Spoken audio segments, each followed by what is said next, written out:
कि मॉन्क का असली मतलब क्या है। मॉन्क एक अंग्रेजी शब्द है, अगर हिंदी में बोले तो बौद्ध भिक्षु। तो बुद्धा सब कुछ त्याग करने ही गए थे, सब कुछ पाने के लिए गए थे। पहली बार सुनी हूँ रेकी वास्तु के बारे में, तो ये है क्या चीज? बहुत सुंदर प्रश्न है। रेकी वास्तु का सीधा मतलब ये है, जैसे कि हम हमेशा जानते हैं, रेकी प्राण ऊर्जा, और प्राण ऊर्जा से जुड़ा वास्तु। नॉर्मल आप ट्रेडिशनल वास्तु करते हो वो अलग चीज़ है।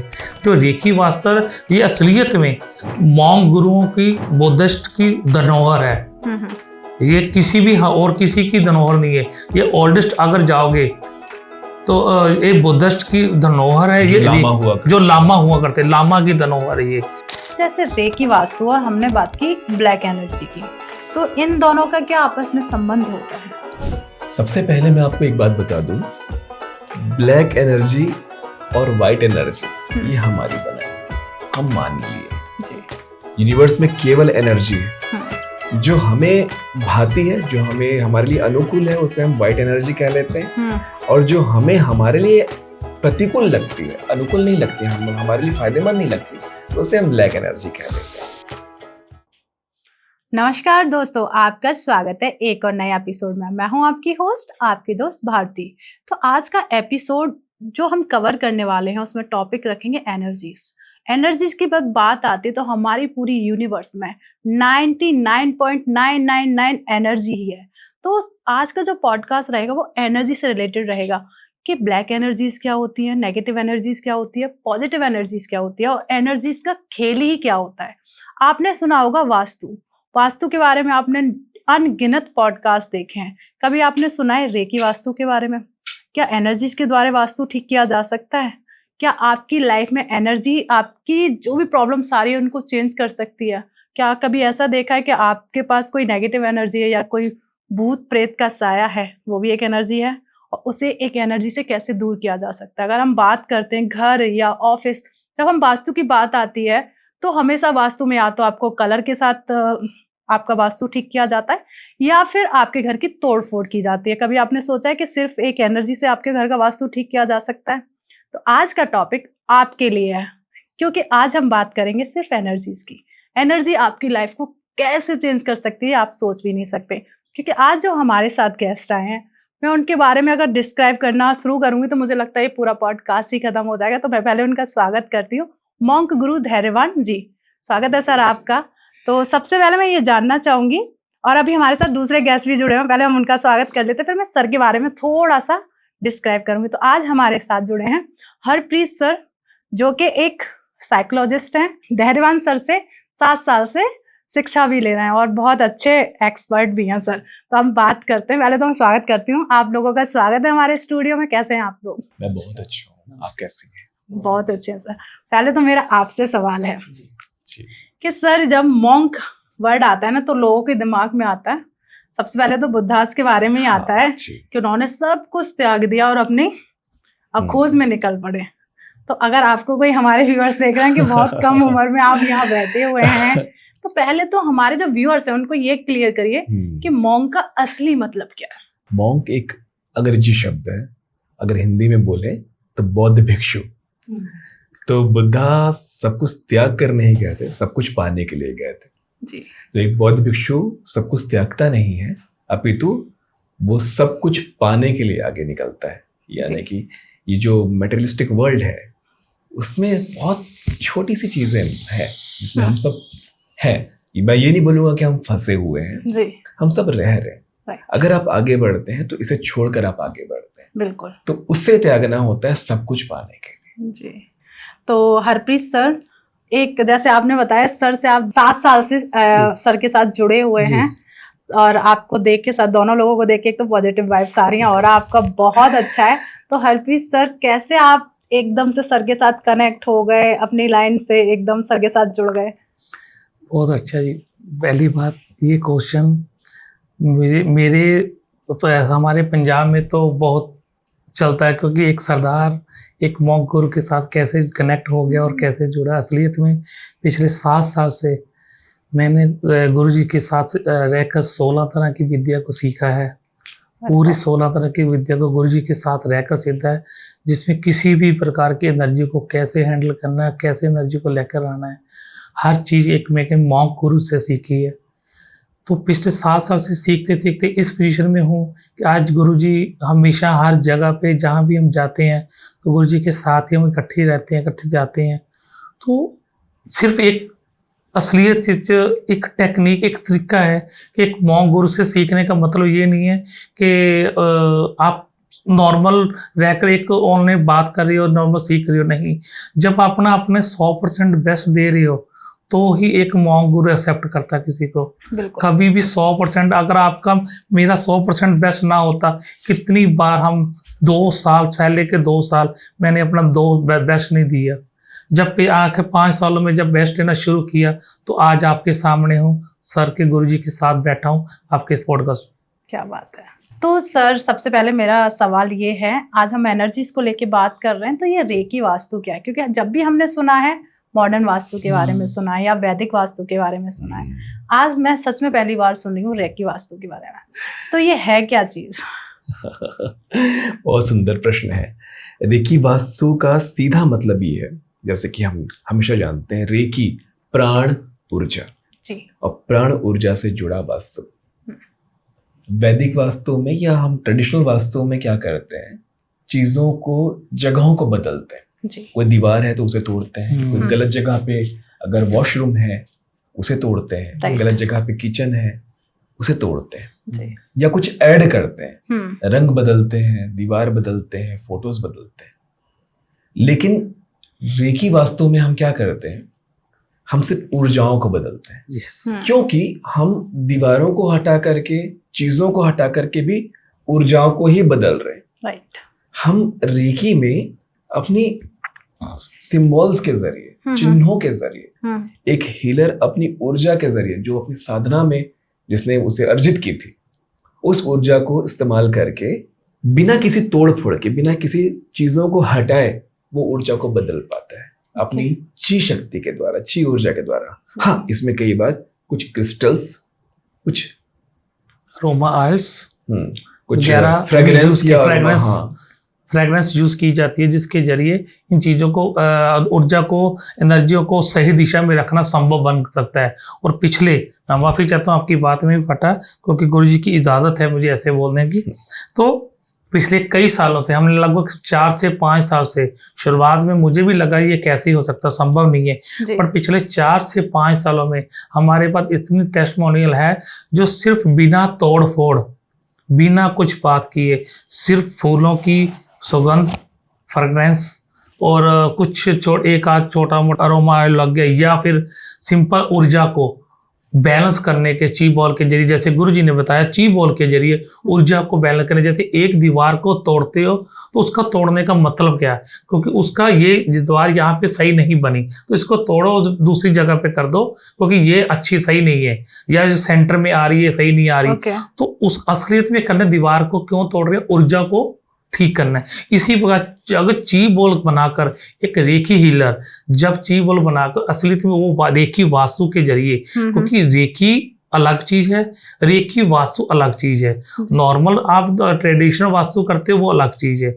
जो रेकी वास्तु, ये असलियत में मॉन्क गुरुओं की, बुद्धिस्ट की धरोहर है। ये किसी भी और किसी की धरोहर नहीं है। ये ओल्डेस्ट अगर जाओगे तो ये बुद्धिस्ट की धरोहर है, ये जो लामा हुआ करते, लामा की धरोहर है ये।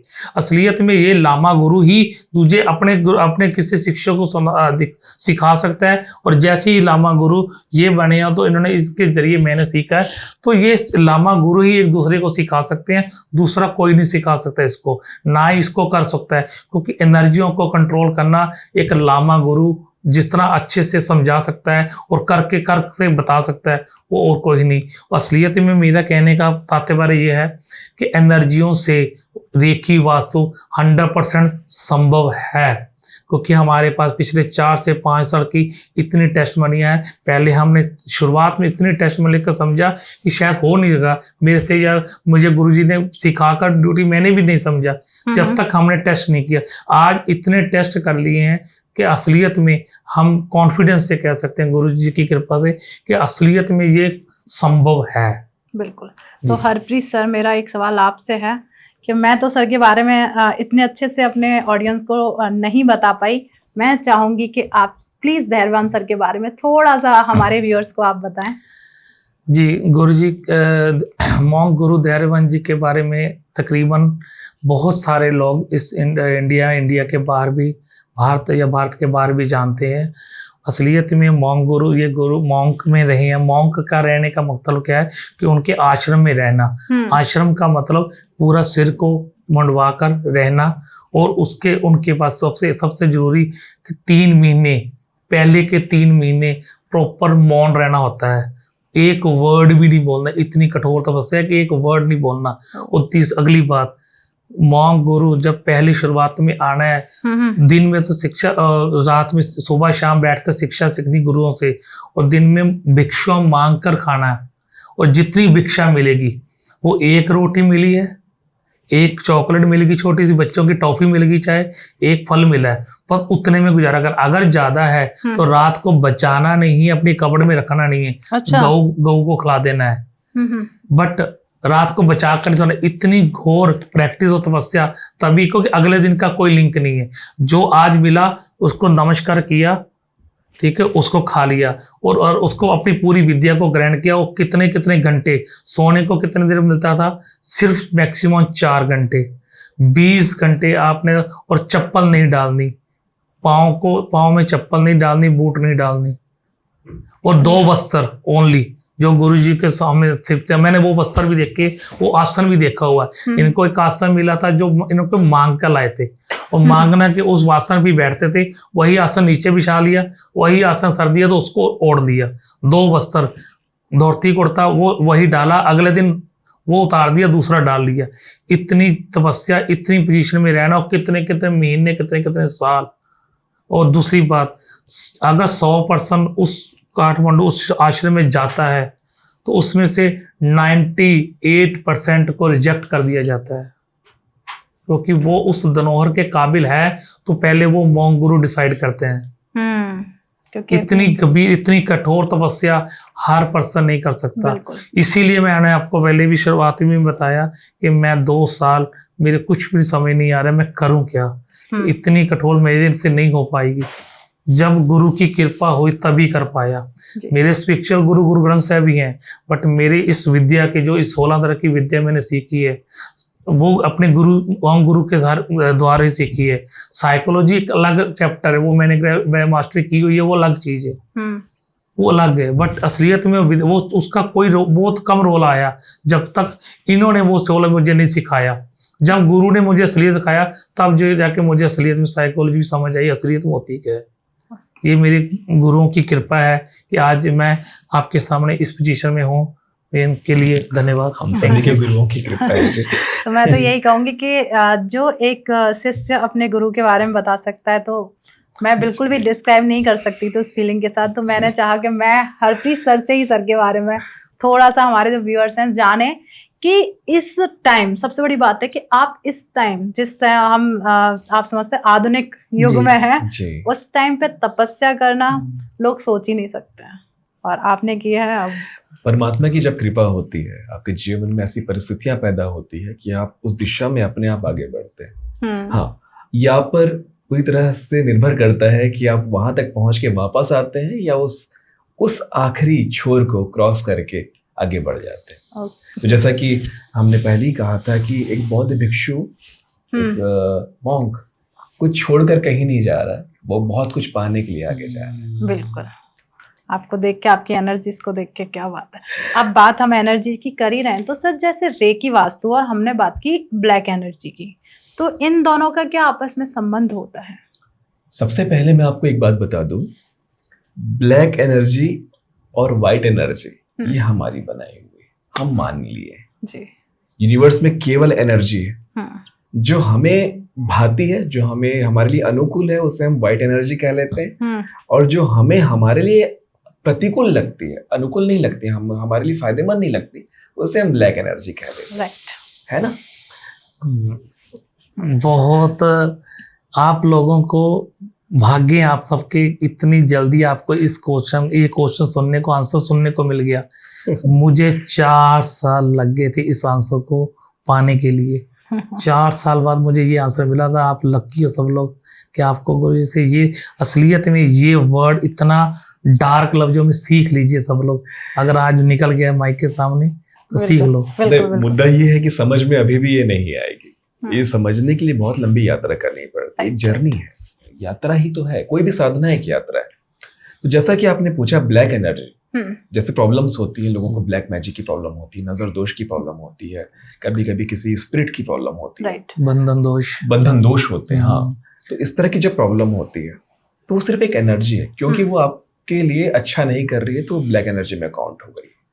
तो उस कंडीशन में रेकी में एक और विधा आती है आगे चलकर, लामा फेरा। हाँ, एक रेकी मास्टर जब ग्रैंड मास्टर पूरा हो जाता है तो वो अपने जीवन में आगे बढ़ता है, अपनी साधना में आगे बढ़ता है, अपनी यात्रा में आगे बढ़ता है। तो उसकी यात्रा में एक और पहलू आके जुड़ता है, एक और विधा आकर जुड़ती है, जिसे हम कहते हैं लामा फेरा। तो black magic, black energy, dark energy जैसी चीजों में, स्पिरिट जैसी चीजों में, बंधन दोष जैसी चीजों में लामा फेरा की ऊर्जा काम आती है। ये कुछ अलग नहीं है रेकी से, बस ऐसा है कि आप आगे बढ़ चुके हैं, आपकी साधना आगे बढ़ चुकी है। रेकी हीलिंग, रेकी वास्तु और लामा फेरा की साधना पूरी करने में करीब 1.5 साल या उससे कुछ और ज्यादा का समय लग सकता है, अगर कोई साधक, कोई हीलर कंसिस्टेंसी के साथ उस जर्नी को पूरा करे। बहुत लंबी यात्रा है, इसलिए हर कोई रेकी वास्तु को नहीं प्रैक्टिस कर पाता। ये लामा गुरुओं की ही धरोहर है, इसलिए कही गई है क्योंकि ये गुरु शिष्य परंपरा के तहत ही मिलती गई है। इसमें मुझे एक बात याद आ गई कि मैं जब गुरुजी से लामा फेरा सीख रहा था तो बहुत लंबा हो गया सीखने हुआ, तो गुरुजी ने बोला आप हरप्रीत तेरे को पूरा कंप्लीट हो गया। तो मैंने बोला आप चेक कर लीजिए, मुझे तो नहीं पता। चलो उन्होंने चेक किया तो ठीक है। तो गुरुजी के साथ मैं एक गुरुजी के ऑफिस में एक आया जिनको कुछ इशू था ब्लैक मैजिक के लेकर, बंधन दोष था। तो जैसे रिचुअल होता है कि हम गाउन डालते हैं लामा फेरा में, जैसे गुरुजी ने हम सिखाया, तो एक हीलर नहीं, एक क्लाइंट को हमने लेटाया। तो जैसे भी हमने 2.5 फेरे कंप्लीट किए, सेंटर में एक नारियल रखना होता है, रिचुअल होता है, एक सेंटर में टांगों के बीच एक घुटने के नीचे एक नारियल रखना होता है। तो क्या किया, वो पहले ही वाला था, अब मुझे नहीं समझ आया था क्योंकि मैंने तो अभी पूरी विद्या सीख ली। जब विद्या आपने सीख ली है, जैसे अपनी डिग्री कर ली है तो ठीक है, अपनी प्रैक्टिकल तो करेंगे ना साथ। तो जो मैंने करी है तो वो क्या हुआ, अभी सिर्फ क्लाइंट को लिटाए हुए उनको हमने गाउन डाला, छड़ी से हम 2.5 कंप्लीट कर रहे हैं, पूरा सिंबल बना रहे हैं, न्यास वगैरह सिंबल बना रहे हैं। तो क्या हुआ कि वो सेंटर में नारियल एंटी क्लॉकवाइज घूमने लग गया। और ये खुदा जानता है, ये ट्रू बात है, इसमें कुछ भी ऐसी नहीं है। वो नारियल घूमने लग गया। जब नारियल घूमा तो ये क्या, क्योंकि मैंने तो सुना था पर अभी भी मेरे लू कंडे बिल्कुल, अगर मैं शर्ट बनाऊँ हल्का तो ऊपर करो तो मेरे लू कंडे खड़े हुए हैं। तो पूरा अंदर में पूरा भरा हुआ और एनर्जी से भर गया अभी। तो वो जो नारियल घूमा तो मेरे पूरा चेहरा वाइट हो गया, चेहरा सफेद पड़ गया था। तो मैं पीछे दीवार पे जाकर झटके से बजा, भी ये क्या हो गया, भी ये तो मैंने तो पहली बार देखा। तो लोग गुरुजी साथ थे, उन्होंने मुझे बताया अभी एनर्जी है तो अभी इसको एनर्जी को पकड़ और इसको काट। मैंने बोला मैं कैसे पकड़ लूंगा भाई, भी ये तो बहुत नहीं, तो आप तुझे जो सिखाया अब तू वक्रतुंड को बना, इसको बंद कर, ठीक है। तो त्र्यंबकम को ये सिंबल के नाम बता रहा हूँ मैं आपको। तो ये है, वो उन्होंने न्यास को बनाकर इसको पूरे आसमान में भेजा, तो उसको एनर्जी को फ्लो को ठीक किया, तब जाकर थोड़ा ठीक हुआ। तो आगे का प्रोसेस हमने चालू किया। ये आपकी बातों में मैंने ये बात मुझे याद आ गई। असलियत में ये यहाँ कहने वाली बात नहीं थी, पर फिर भी मुझे बातों बातों में ये बात याद आ गई। एक और किस्सा है मेरे पास। जी बिल्कुल। एक और किस्सा है हमारा और हरप्रीत पाजी के साथ ही हम एक वास्तु के लिए गए हुए थे जी। याद आता है पाजी आपको, कनाडा गए हुए थे। कनाडा में एक वास्तु दोष था वहाँ, और बहुत उन्होंने ट्रेडिशनल वास्तु करा रखा था, हर तरह की कोशिश कर रहे थे। तो फिर उनका हमारे से पहले 2 जन वास्तु वाले जा चुके थे वहाँ पे, कंप्लीट कर चुके थे। एक ने ट्रेडिशनल वास्तु करवाया, एक ने यंत्र वास्तु वगैरह सब कुछ कराया। अब सरदारों का तो कनाडा से गहरा संबंध होता ही है, तो इन तक बात पहुंची और फिर ये लेकर चले गए हमें। अब उनके घर में वास्तु दोष नहीं था, उनके घर में था एक रूह, रूह, स्पिरिट, आत्मा, थी। आत्मा की प्रॉब्लम थी, मतलब कि एक परेशान हो रखा था उनके घर में। हम्म, उस दिन मुझे आज भी याद है, क्योंकि उस दिन मैं डरा था। दूसरा देश, जब मेरे साथ मेरा मैं गिरा, शागिर्द, मेरा शिष्य, जिसकी जिम्मेदारी मुझ पर है। हम घर में एंटर किए और हम कभी भी हम जाते हैं तो ये आगे चलते हैं, मैं पीछे चलता हूँ। स्कॉट करते हैं मुझे हमेशा। नहीं, आपके पास भी आया तो मैं आगे चल रहा, ये पीछे आए हैं मेरे। तो ये आगे गए, ये अचानक से गिर गए, गेट में ही गिर गए। मुझे लगा हरप्रीत पाजी शायद चौखट से टकरा करके या स्लिप करके किसी अचानक कोई चीज लगी और मैं गिर गए। पर मैंने बोला नहीं गुरुजी, कोई गड़बड़ है। और फिर मैं सहज होकर के मैं इनको हाथ उठाते हुए मैं अंदर घुसने लगा। मैं भी झटके से सीधा पीछे फेंका गया। तो समझ रहे, किसी ने धक्का दे दिया, किसी ने पुश कर दिया। एनर्जी का एक ऐसा डोर बन गया, एक ऐसा गेट बन गया कि जैसे हम उसे आगे निकले तो वैसे झटका देके पीछे हो गया वो। तो मतलब पहले मैं अंदर नहीं जाने वो एनर्जी ने पूरा रोक लिया, अभी तुम अंदर नहीं आ सकते। वो पूरे घर के सदस्य अंदर बाहर हो रहे हैं, वो एंटिटी हमें अंदर आने देनी है। घर के सदस्य, उनके इर्द गिर्द वाले, कोई भी आ जरा आप अंदर जा सकते हो, हम नहीं जा पा रहे। वो दिन ऐसा था कि मैं डरा था, मैं पहली बार डरा था। सरदार बंदा, ये तो इन्हें तो आदत है, योद्धा है, ये तो जेनेटिकली इनकी जीन्स में जंग लड़ना है, तो ये तो नहीं डरे, जो बोले सो निहाल, ये तो चढ़ पड़ते हैं। लेकिन मेरे लिए ऐसा था कि भाई ये कोई इंसान नहीं है, ये एनर्जी है जी। और क्योंकि मैं गुरु हूँ, ये शिष्य है, तो मेरे लिए तो ये मेरे बच्चे जैसे हैं। मुझे ये था कि अगर मैं नहीं सका, मैं नहीं पूरा हो पाया, तो हम दोनों जाएंगे। परमात्मा की कृपा रही कि सब अच्छा रहा और उनके साथ कनेक्शन भी बहुत अच्छा बैठा, उस स्पिरिट के साथ अच्छा कनेक्शन बैठा। और सबसे अच्छी बात है कि उससे हम उस घर से निकाल पाए। तो जैसे ऐसी एक्सपीरियंस हमारे बढ़ते चले गए। क्या बात है। तो जैसे अभी आपने बात की कि आपने वो जो आत्मा थी उससे आपने बातचीत की, क्या रेकी और लामा फेरा हीलिंग से क्या हम आत्माओं से भी बात कर सकते हैं? बहुत बड़ी बात कह दी है आपने। रेकी और लामा फेरा हीलिंग किसी ने सीख लिया तो कर लिया नहीं। अगर आप रोज 20 मिनट ध्यान लगाने का अभ्यास करते हैं, आप शून्य हो पाते हैं। समझ पा रहे हैं? अगर आप 1 थॉट या 0 थॉट में भी बैठना जानते हैं तो आप मल्टी डायमेंशनल हो जाते हैं अपने आप। आत्माएं कोई अलग, कोई ऐसा कोई जादू टोना की बात नहीं हो रही है। एक ऐसा इंसान जिसके पास अब शरीर नहीं है। आत्मा का एक ही मतलब है कि एक ऐसा इंसान जिसका शरीर नहीं, जिसके पास अभी शरीर नहीं है, वो सोल डायमेंशन में। हाँ, हम इस आयाम में रह रहे हैं जिसमें हम एक दूसरे को देख पा रहे हैं। राइट। वो दूसरे डायमेंशन, दूसरे आयाम में रह रहे हैं। उनके हिसाब से हम घुसपैठ कर रहे हैं उनके घर पे। वो उनका घर है, वो उनका जगह है जिसमें आप घुस गए हो। वो 20 साल से, 200 साल से, 400 साल से, कितने 100 साल से उस जगह पे है। उसमें आपने जमीन खोदकर घर बना लिया। अब वो एक कमरा हथिया के रखना चाहते हैं क्योंकि वो उनका जगह है। आप उसमें भी उन्हें परेशान कर रहे हो, तब तो लड़ाई यहाँ होगी। बिल्कुल। और ज्यादातर जो हीलर्स होते हैं या तांत्रिक होते हैं या कोई भी स्पिरिचुअल लीडर होते हैं, कोई भी जो प्रिस्ट होते हैं, वो आत्माओं को एक घर से बाहर निकालने का काम करते हैं, जो कि सर्वथा गलत है। हमारे गुरुओं ने हमें शुरुआत में ही सिखा दिया था, आप किसी को बाहर मत निकालिए, आप उन्हें बेघर कर रहे हो। अगर किसी को बेघर किया है तो वो कोई ना कोई घर की तलाश करेगा। Right right. ये बात मुझे गुरु के जरिए, असलियत में मेरे पास इतने हीलर्स गुरुजी के कारण मुझे मिलते हैं कि कई हीलर हैं मेरे पास, बहुत हैं, लगभग 35-40 को तो मेरे मुझ में मेरे टिप्स पे हैं। तो क्या करते हैं, एनर्जी को निकाला और बाहर भेज दिया, एनर्जी को निकाला यूनिवर्स में भेज दिया, एनर्जी को निकाला ग्राउंड कर दिया, एनर्जी को निकाला ब्लैक होल में डाल दिया, एनर्जी को डाला समुद्र में डाल दिया। असलियत में आप एनर्जी को भेज रहे हो। पर जब मैंने भी शुरू से 1-2 बार ऐसा किया, तो जब देखा तो 2 या 4 महीने बाद आप देखोगे तो एनर्जी वापस वहीं पे घर पे वापस आ चुकी है और आप अपना वही वाला तांडव दोबारा कर रही है, जबकि 2-3 महीने आराम से निकल गए।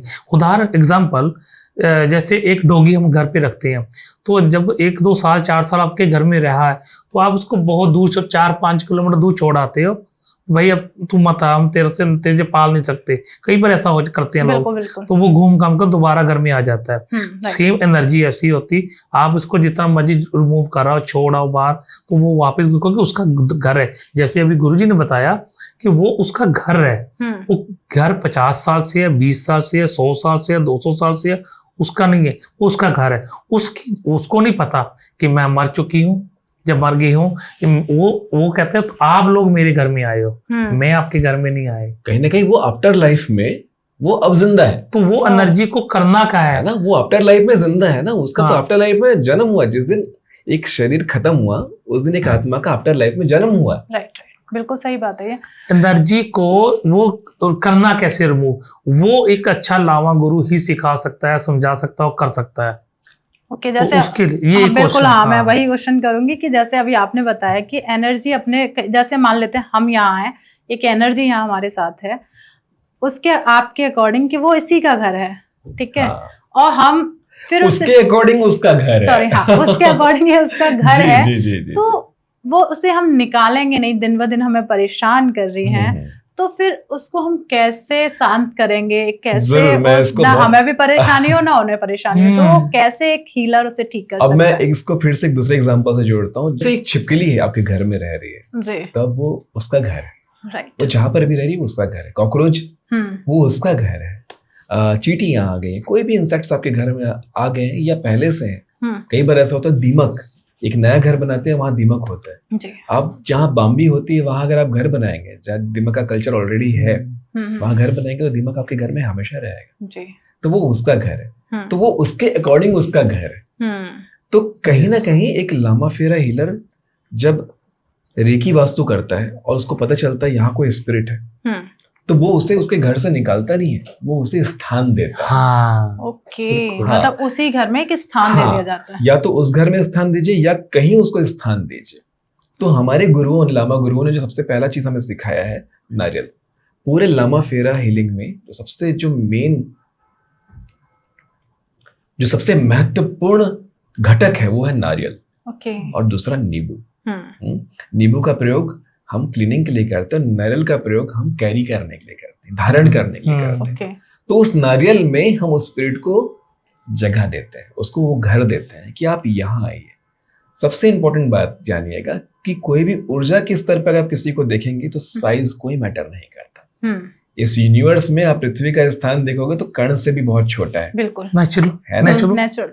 तो इतने छोटे से कण में हम कैसे रह पा रहे हैं? अगर आप अपने शरीर को बायोलॉजिकली देखेंगे तो आपका शरीर किसी यूनिवर्स से कम नहीं है। आपके लंग्स में करोड़ों बैक्टीरियाज हैं, आपके एक किडनी आपकी अगर एक किडनी को देखा जाए तो किसी के लिए वो महाद्वीप है, एक पूरा का पूरा महाद्वीप है। उसमें इतने सारे बैक्टीरिया के या ना जाने कितने सारे बैक्टीरिया के स्पीशीज वहां रह रहे हैं। आपके लंग्स में, आपके हर ऑर्गन में, आपकी स्किन, त्वचा में भी, आपकी आंखों में भी, एक पूरा का पूरा ब्रह्मांड है जिसमें करोड़ों किस्म के स्पीशीज रह रहे हैं जी। तो साइज मैटर नहीं कर, साइज कुछ है ही नहीं, राइट, है ना। तो आप सोचेंगे कि इतने बड़े घर में रहने वाली स्पिरिट को हम इतने से नारियल में कैसे रह सकते हैं? बिल्कुल रख सकते हैं, उसके लिए वो ब्रह्मांड है फिर। तो आप एक लामा फेरा हीलर अपनी ऊर्जा की मदद से, अपनी साधना की मदद से, जिसमें हम इंचेंटिंग करते हैं और अपने सिंबल्स की मदद से उन्हें पूरी तरह से आमंत्रित करते हैं, ससम्मान पूरे आदर के साथ इस नारियल में हम उन्हें जगह देते हैं। अब ये नारियल में आने में हम उन्हें कैद नहीं कर रहे हैं, वो जब चाहे निकल सकते हैं। कैद किया तो गड़बड़ है, ओके। आप हिंसा कर रहे हो, आप एक हीलर हो, हम हिंसा नहीं कर सकते। बुद्ध हिंसा नहीं सिखाते, बिल्कुल, बुद्ध कभी हिंसा नहीं सिखाते, बुद्ध हमेशा प्रेम सिखाते हैं। हम प्रेम से उसे नारियल में जगह देते हैं और फिर जिस घर का वो स्पिरिट था उस घर के लोगों के साथ मिलकर के उस नारियल को किसी सुरक्षित जगह में, किसी गार्डन में, किसी पार्क में, किसी सार्वजनिक जगह में उसे प्लेस कर देते हैं। हाँ, प्लेस कर देते हैं, उसे उगा देते हैं, उसे स्थान देकर उस नारियल को उगा देते हैं।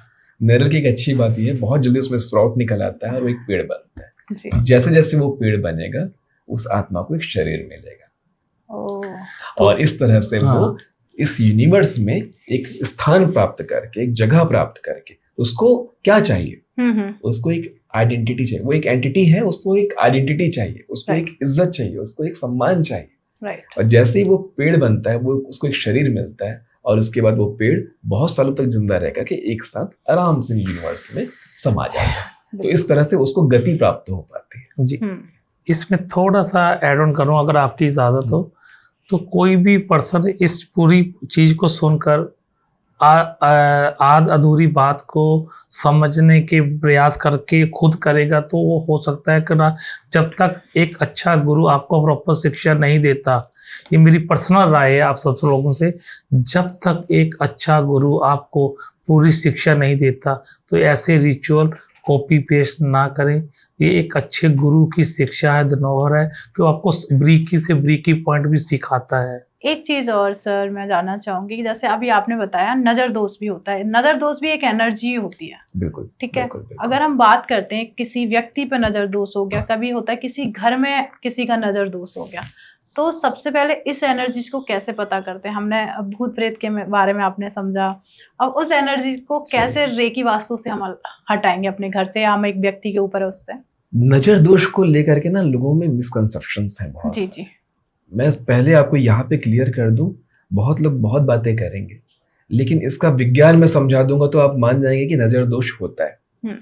हमारी जो आंखें हैं ना, टॉर्च की तरह होती है जी। आपके पूरे शरीर में केवल आंख एक ऐसा अंग है जो बिल्कुल कांच की तरह होता है, शीशे के जैसा होता है। आप उसमें रोशनी मारेंगे तो उसमें रिफ्लेक्शन आता है ना। राइट। तो हमारी आंखों से रोशनी हर समय निकल रही होती है, एनर्जी हमेशा निकल रही होती है। तो हर इंसान अलग अलग भाव से गुजर रहा होता है। आप जिस भाव में भी हैं, आपकी आंखों से वैसी रोशनी निकल रही है। आप खुश हैं, आपकी आंखों से वैसी रोशनी निकल रही है, सामने वाले पर वैसे भाव पड़ रहे हैं, वैसी रोशनी पड़ रही है। आप दुखी हैं, सामने वाले पर वैसे भाव पड़ रहे हैं, वैसी रोशनी पड़ रही है। आप जलन में हैं, कुढ़न में हैं, किसी की खुशी को देखा आपने और आप जल उठे, तो आंखों से निकलने वाली जो ऊर्जा है, अगर किसी इंसान तक पहुंचने के बाद उसके लिए खराब हो रही है, उसके लिए बुरा कर रही है, तो वो डार्क हो गई। उसी को बोलेंगे नजर दोष।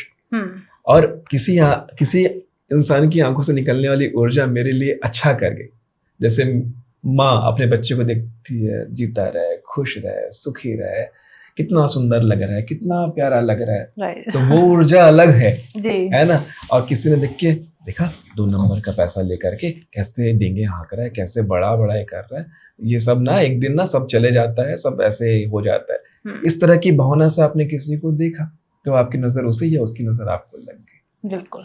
तो रेकी वास्तु में घरों को शुद्ध किया जाता है, और रेकी में एक इंसान को शुद्ध और सुरक्षित किया जाता है, बांधा जाता है।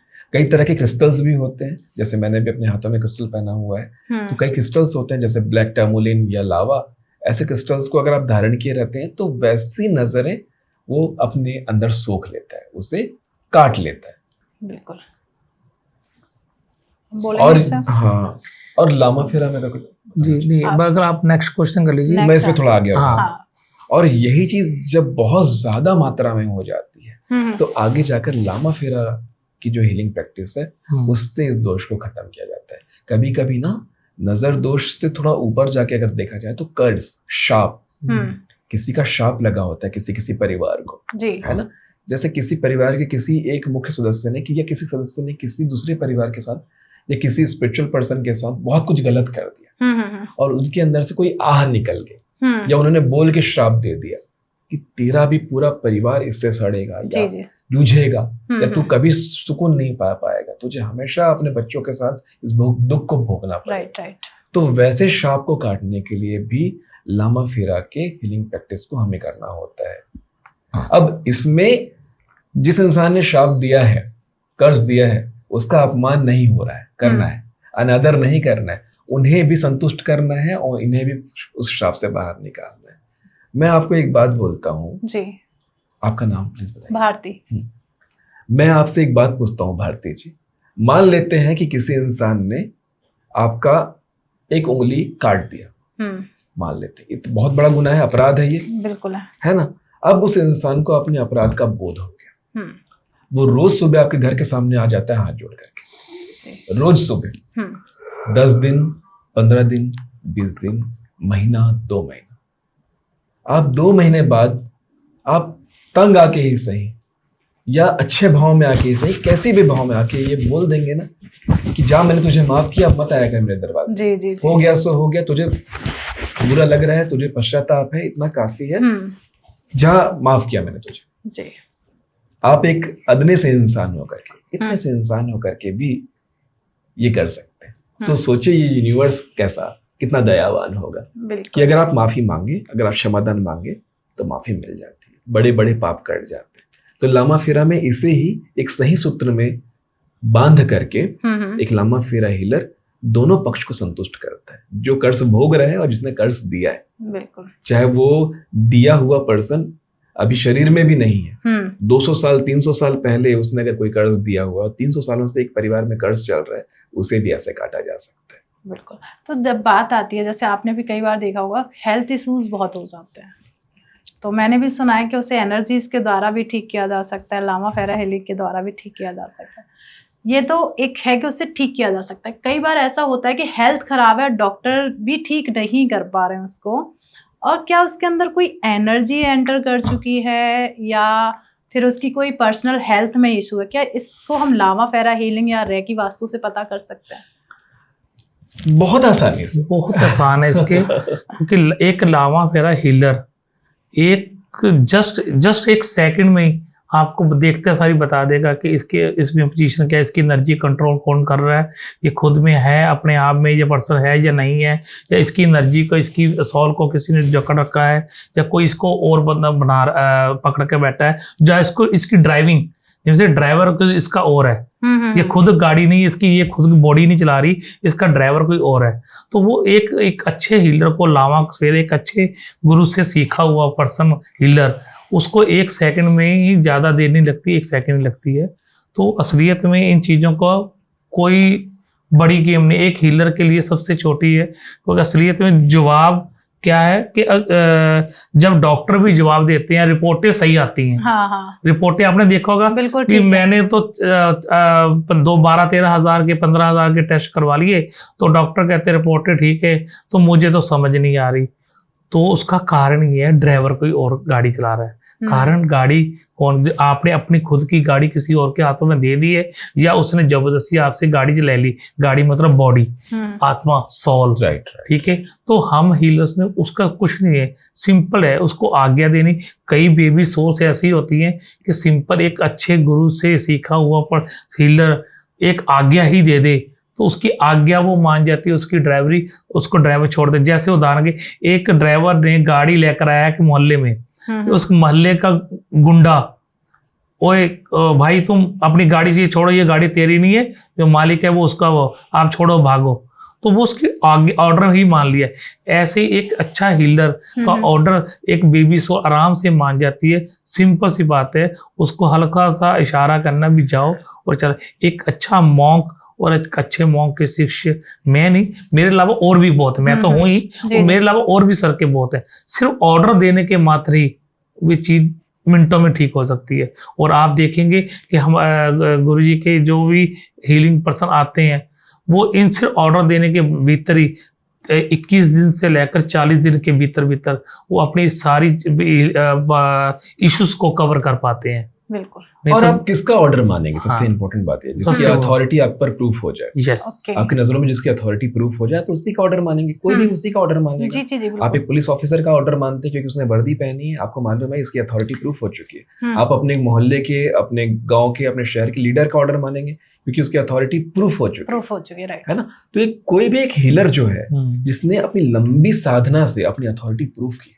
अपने शक्तिपात से लेकर अपनी लंबी साधना, एक हीलर को बहुत कुछ त्याग करना पड़ता है। बहुत कुछ। अपनी नींद त्याग करता है वो, अपने खाने में त्याग करता है वो, अपनी इंद्रियों में त्याग करता है, सात्विक भोजन पे आ जाता है, अपनी वासनाओं पे त्याग करता है वो। इतने सारे त्याग के बाद एक हीलर में एक अथॉरिटी आती है, जिसकी अथॉरिटी की वजह से एनर्जीज उसका कहाँ मानने के लिए विवश है, क्योंकि यही आदेश है यूनिवर्स का, यही परमात्मा का आदेश है। बिल्कुल। तो एक चीज और हरप्रीत सर और धैर्यवान सर, कि कई बार आपने भी सुना होगा कि हस्बैंड वाइफ दोनों ठीक हैं, कोई उन्हें मेडिकल इश्यूज नहीं है, पर उनके बच्चे नहीं हो रहे हैं। तो अगर हम बंधन की बात कर रहे थे, तो कोक बंधन भी एक कोक बंधन, जी। हाँ, इसमें वो 4-5 तरह की चीजें काम करती हैं। सबसे पहले वास्तु, ठीक है, उसके बाद एनर्जियां, उसके बाद बंधन दोष, नजर दोष और ब्लैक मैजिक। इन चीजों के ऊपर एक अगर अच्छे तरीके से एक हीलर रेडी है, इन चीजों को जब सीखा हुआ है, तो और जबकि वो किसी भी हीलिंग के लिए चुना जाता है उस परिवार के लिए, तो उस हीलर को उसका एक पहलू नहीं देखना। जैसे एक मैट्रिक का पेपर देने हैं, 6 पेपर देने हैं, तो अगर एक पेपर दे दिया, 2 दे दिए, 4 दे दिया, तो आप पूरे नंबर ले लिए तो मैट्रिक पास नहीं कर सकते। इसी हिसाब से जब हीलर किसी क्लाइंट के पास जाए, किसी घर में घुस जाता है तो हीलिंग करने, तो उसने हर पहलू को नोट चेक करना है वास्तु का। इसीलिए रेखी वास्तु है, उसकी एनर्जी, घर की एनर्जियां कैसी हैं, यहाँ कोई स्पिरिट है तो उसको रिमूव कैसे करना है, या स्पिरिट नहीं है तो अप डाउन तो नहीं कर रही, आ रही है, रुक रही है और जा रही है।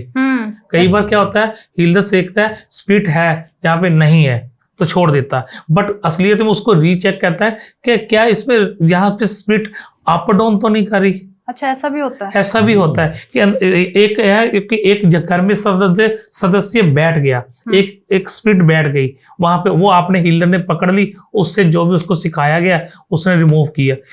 कई बार होता है कि हीलर आया, उस एंटिटी को बहुत अच्छी से आनी होती है, हमसे भी कई गुना ज्यादा, तो वो क्या करती है, पहले अपना उस घर को छोड़ देती है, तो वो आके चेक करता है, वहां पे एनर्जी तो होती नहीं है। ठीक है, गुरुजी ने ये भी सिखाया, यहाँ तो एनर्जी होती नहीं है, तो वहां पे भी अपने रीचेक करना है कि एनर्जी अप डाउन तो नहीं कर रही कहीं। तो असलियत में क्या होता है कि हर पहलू पे जब हम काम करते हैं तो कोक कोई बड़ी चीज नहीं है। देखिए, मैं ये नहीं कहता कि 100 में से 100%, बट गुरुजी के माध्यम जैसे मैं सीखा हूं, इतना प्रॉमिस है कि 100 में से 70 केस, मैं सही बोल रहा हूँ, 100 में से 90 केस मानूंगा मैं तो। आप सिर्फ ये चैनल के माध्यम, ये नहीं है कि मैं 90 भी बोल सकता हूँ, गुरुजी ने 90 बोलते, 90 भी बोल सकता हूँ, सिर्फ इसलिए कि कम से कम मैं बोल रहा हूँ, मिनिमम से मिनिमम बोल रहा हूँ, 100 में से 70 से 80% केस हम डन हो जाते हैं सिर्फ एनर्जी को। कि एक बात हमेशा याद रखना, यूनिवर्स, भगवान, परमेश्वर किसी को पक्षपात नहीं करता कि उसने भारती मैम को अच्छा दिया, हरप्रीत को कम दे दिया, गुरुजी को, वो कभी भी पार्शियलिटी नहीं करता। वो यूनिवर्स सबको एक जैसा सब कुछ देता है, वो किसी को खाली का रखकर उसको शराब के लिए। असलियत में क्या होता है, कई बार हम अपने ही कर्मास के कारण उस चीजों में फंस जाते हैं। तो जब हम किसी अच्छे हीलर के माध्यम से उन चीज से निकलते हैं, तो याद रखना, बच्चा बहुत बड़ी बात नहीं है, कैंसर, एड्स तक के रोग ठीक हो जाते हैं इस हीलिंग के माध्यम से। ये प्रॉमिस है, ये गुरु जी की कृपा है कि इस चीजों को मैं भी सीख कर और यहाँ तक पहुंच पाया हूँ। जी, जैसे धैर्यवान सर आपने बताया, हरप्रीत सर ने भी बताया कि आप जब आपके कनेक्शन में जो भी आते हैं, आप उन्हें देख के बता सकते हैं कि इसके अंदर ये एनर्जी है, चाहे वो ब्लैक हो, पॉजिटिव हो, कैसे भी हो। पर जिनके अंदर ये एनर्जी है, वो कैसे पता करें? हाँ, कैसे पता करें? बहुत ही सुंदर प्रश्न। पहले तो मैं आपको ये बता देता हूँ कि ये कैसे संभव है कि कोई हीलर जिसने साधना की है देख के आपको, अगर मैं ये सिखा दूं कि घड़ी क्या होता है, ठीक है, और आपको ये सिखा दूं कि ब्रेसलेट क्या होता है, तो अब आप देख के बता सकते हैं। बिल्कुल, है ना? मतलब आपको सिर्फ ये पता होना था कि घड़ी क्या चीज होती है, ब्रेसलेट क्या चीज होती है ना? तो आपने देख के मुझे बता दिया, मेरे हाथों में देख करके बता दिया। ये उतना ही सहज और सरल है, बस आपको किसी ने बता दिया, सिखा दिया, समझा दिया कि ये ऐसा है, इसको ऐसे देखते हैं, है ना? अब आप घड़ी मैंने यहाँ पहन रखी है और आप इस दिशा में देखेंगे तो आप कभी नहीं बता पाएंगे घड़ी क्या होती है, क्या होती है भी या नहीं। बिल्कुल। तो सही दिशा में देखना, तो कहाँ देखना और किसे देखना अगर आपको पता है तो आप आराम से देख के बता सकते हैं। कोई भी देख के बता सकता है, जिसने भी साधना की, जिसने भी अपनी प्रैक्टिस अच्छे से की है, वो देख के बता सकता है। दूसरा आपका सवाल है कि खुद कैसे जाने। खुद कैसे? एक छोटा सा रिचुअल आप समझ लीजिए, नींबू, लामा फेरा में जो नींबू का प्रयोग मैंने बताया था, कोई भी आम इंसान जिसको ऐसा कुछ लग रहा है अपने जीवन में कुछ है, या आपको लगता है कि उसके जीवन में ऐसा कुछ है, कोई ऐसी बात चल रही है, एक साफ गिलास पानी लीजिए, कांच का गिलास लेंगे, ठीक है, और उसमें साफ सुथरा नींबू को आधा कट करके डालिए। पूरा फटना नहीं चाहिए वो, आधा कट करके डालिए, मतलब कट लगाया, ठीक है, और पानी डाल दिया और जातक के राइट साइड में रख दीजिए जब वो सोया है। ओके। है ना, अगर आप खुद में कर रहे हैं तो सोने से पहले रख दीजिए, और किसी और के में कर रहे हैं तो उसके सोने के पश्चात कर दीजिए। ठीक है। सुबह जब आप उठ करके देखेंगे और उस नींबू को देखिए, फाड़ करके देखिए, अगर उसमें कहीं पर भी कोई निशान, कोई चकत्ते कुछ नहीं बने हैं, मतलब सब ओके। और कहीं पर भी नींबू में या उस गिलास के अंदर, नींबू में बनेगा तो गिलास में भी बनेगा, कोई भी दाग, कोई भी धब्बा, कोई भी काला निशान बन गया, इसका मतलब ये है कि अब उनको किसी हीलर की जरूरत है या परमात्मा की कृपा की आवश्यकता है। बिल्कुल, ये है एक अच्छी टीचर की टीचिंग। कितने इजी तरीके से आपको हर आपकी बात का जवाब दिया, साथ साथ टीचिंग भी होगी। कितनी इजी कि आपको अगर घड़ी और ब्रेसलेट के माध्यम से भी सिखाया तो कितना इजी। यही है तरीका एक अच्छे टीचर का सिखाने का। बिल्कुल सही बात है। एक चीज और आपने सुनी होगी सर, वशीकरण। वशीकरण है ना, कि इसको बस में कर लो, इसको मेरे ऊपर, मेरे हस्बैंड को बस में कर लिया, या फिर बहुत लोगों के जनरली आपके पास भी बहुत सारे सवाल आते होंगे कि मुझे अपनी गर्लफ्रेंड या बॉयफ्रेंड को बस में करना है। ये जो तरीका है, एक आप मॉन्क हैं, हाँ। देखिए मेरा इतनी चर्चा इस पर चली रही है कि ये तरीका सही है कि किसी को हम अपने कंट्रोल में कर रहे हैं? तरीका तो गलत है। किसी को भी वशीकरण, देखो सम्मोहन और वशीकरण में फर्क है, दोनों में फर्क है ना, बहुत गहरा फर्क है। सम्मोहन जो आप अपनी पर्सनालिटी में चाहते हैं जी। मेरी साधनाओं से, मेरी सिद्धियों से मेरे अंदर वो सम्मोहन पैदा होगा कि हर कोई मेरी बात सुने, माने, मुझसे प्रेम करे, मेरा आदर करे। ये होता है सम्मोहन, जो आपके आभा मंडल में, आपके ऑरा में दिखता है। पर वशीकरण विद्याओं के जरिए लाई जाती है कि ये वो करे जो मैं चाहूंगा, चाहे वो उचित हो या अनुचित हो। कि कोई लेडी चाहती है कि वो किसी और लेडी के हस्बैंड मुझे देखे और मुझसे शादी कर ले, उसको छोड़ दे। अब इसके लिए वो किसी डार्क एनर्जी का सहायता ले रही है, किसी ऐसे रिचुअल परफॉर्म करने वाले के थ्रू, है ना, कि बहुत लोग ऐसे होते हैं जो डार्क एनर्जी के रिचुअल्स को परफॉर्म करते हैं। अब इस लेडी ने, ए लेडी ने बी लेडी के हस्बैंड को अपने तरफ आकर्षित करने के लिए वशीकरण चलाया जी।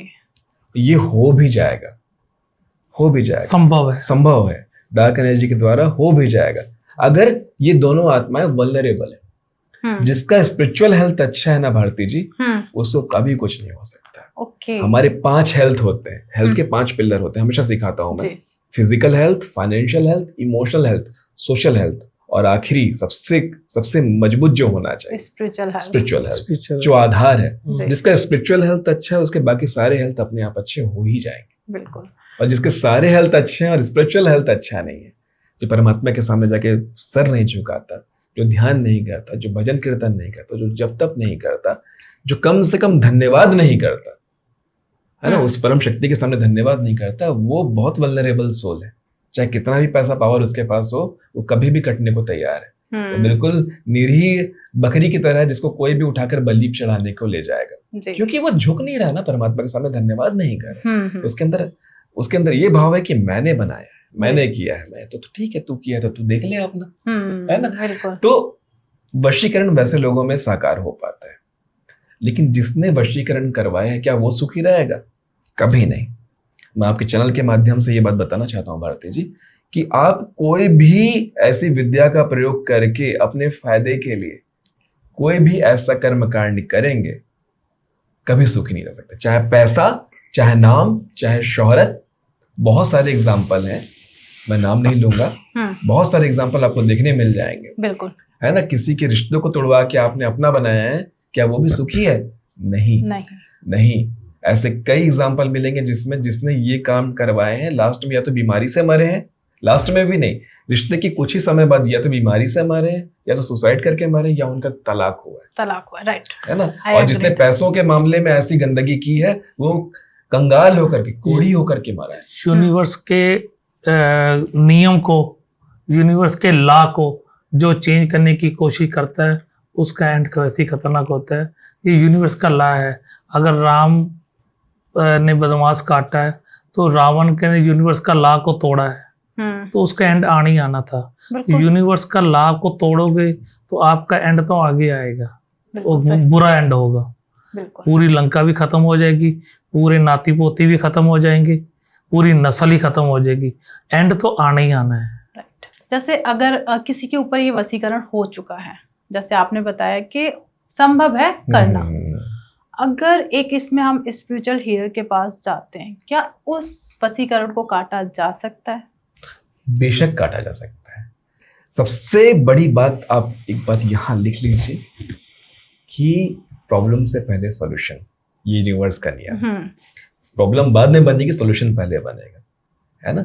तो बिल्कुल काटा जा सकता है। बड़े से बड़ा वशीकरण को ऐसे काटा जा सकता है। आपको ये बात तो मानते हैं ना कि बनाना मुश्किल है, हाँ, खत्म करना आसान, बिल्कुल, है ना। आप यहाँ मुश्किल से एक कपड़ा तैयार होता है मशीन में धागा बुन के, लेकिन उसको काटना एक कैंची का काम, कच कच कच, 3 कैंची और कपड़ा कट गया। राइट। तो कितने भी मुश्किल से एक वशीकरण तैयार किया जाए, कैंची का धार अगर जबरदस्त है तो काटना आसान। मतलब कि धार का मतलब आपकी साधना, आपकी प्रैक्टिस। एक हीलर ने, मैं बात सिर्फ लामा फेरा हीलर या रेकी हीलर की बात नहीं कर रहा हूँ, कोई भी ऐसा साधक, मैंने बार बार अभी अपने पूरे इस कार्यक्रम में मैंने कहा कि कोई भी एक आम इंसान भी जिसने साधना की है, जिसने प्रैक्टिस की है, जिसने फोकस किया है, जिसने केंद्रित किया है खुद को, ये सारी विधाएं जो हम सीखते हैं ना, लामा फेरा रेकी, ये सिर्फ एक दिशा पे काम कर रहा है कि अपनी सारी ऊर्जा को केंद्रित करना एक पॉइंट। राइट। आपने एक पॉइंट में केंद्रित करके एक वशीकरण को बस काटना है। आपकी आज्ञा चक्र से निकलने वाली एक तीखी लेजर लाइट कड़े से कड़े वशीकरण को चुटकियों में काट देते हो। कई बार तो हमें सिर्फ ऑफिस में कोई क्लाइंट आता है तो उसके अंदर स्टेप अंदर डाउन करने में भी पता चल जाता है कि इसके ऊपर क्या हुआ है। तो सिर्फ बात के चक्कर में, सिर्फ बात करने में आधा पौना घंटा सिर्फ टॉकिंग किया, ओनली टॉकिंग, तो एक अच्छा हीलर की निशानी होती है। उसको पता भी नहीं चला और आधे पौने घंटे में टॉकिंग की और बातचीत में उसकी पूरी वशीकरण को काट कर उसको वापस भी भेज दिया।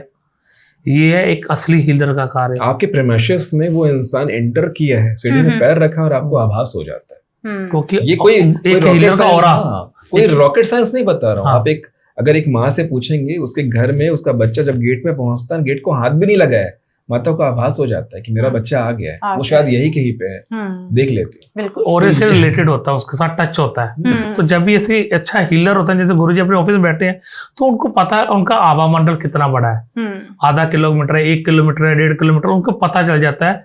जैसे पहले श्री कृष्ण जी, गुरु नानक देव जी का आभा मंडल बहुत बड़ा था, तो गांव के बाहर से एंटर करते थे तो पूरे गांव को पता चलता था गुरु नानक साहब आ रहे हैं। आभा मंडल इतना बड़ा था उनका, कई किलोमीटर तक था। तो आभा मंडल में पता चल जाता है कोई एक बंदा वशीकरण के हुआ तो आप हमारे ओरे में एंटर हुआ है, तो सिर्फ बात करने में उसको रिलीज कर देना है। कई कितनी बार सैकड़ों बार हम कई बार किसी को बताते भी नहीं कि तेरा कटिंग कर दी गई है, तू जा। कई बार बताया तक नहीं गया कि जा, तेरा काम नहीं है। जो हमें यूनिवर्स ने जिस काम के लिए चुना है, हमारे लिए तो नॉर्मल है क्योंकि हम रूटीन में कर रहे हैं, तो तुझे बताकर करेंगे भी क्या, उल्टा तेरा माइंड को डिप्रेशन आएगा, उससे बेटर है बात करता हूँ, हमारा काम तो हमने कम कर दिया। बिल्कुल सही बात। तो वो कई बार ऐसा होता है, गुरुजी आपके ना पास आते हैं या ओरे में आते हैं, तो मैं पिछली बारी में दिक्कत में हुई थी और मैं ठीक होगी, मुझे तो पता ही नहीं लगा, सिर्फ आपके पास आने में ठीक हो जाती हूँ। जबकि उनको नहीं पता ना गुरु ने काम क्या किया है, उनको नहीं पता ना गुरु ने क्या काम किया। गुरु ने उसका वशीकरण काट दिया, उसको नजर आया उसने काट दिया। ठीक है ना। ऐसे ही आप किसी अच्छे आभा मंडल मंदिर और गुरुद्वारे में जाते हो ना, तो वहां जाकर आपको एक अच्छा शांति का अनुभव क्यों मिलता है, सुकून मिलता है। कारण वहाँ का ऑरा, एनर्जी। जब एक अच्छे गुरु, एक अच्छा हीलर, एक अच्छा टेम्पल पे आप जब जाते हो ना, तो उनका ऑरा ही इतना जबरदस्त है। अगर आप छोटी मोटी सोल लेकर भी जाए तो वही बाहर ही रुक जाएगी, अंदर जाएगी नहीं। जब अंदर वो सोल जा नहीं सकती, ठीक है, तो इसके कारण आपको मन में शांति आती। जब बाहर आते हो फिर आपके साथ ऐड हो जाती, क्योंकि कटिंग तो की नहीं किसी ने, तो वो अंदर जा नहीं सकती। अंदर आप अकेले गए हो अपनी सोल, पवित्र सोल के साथ, तो आप अंदर आराम से बैठे हो और अपना मेडिटेशन किया, अपना रिचुअल किया, नमन किया, आप बाहर आ गए, आपको लगता है बहुत अच्छी बहुत शांति मिली। वो शांति किसके लिए मिली?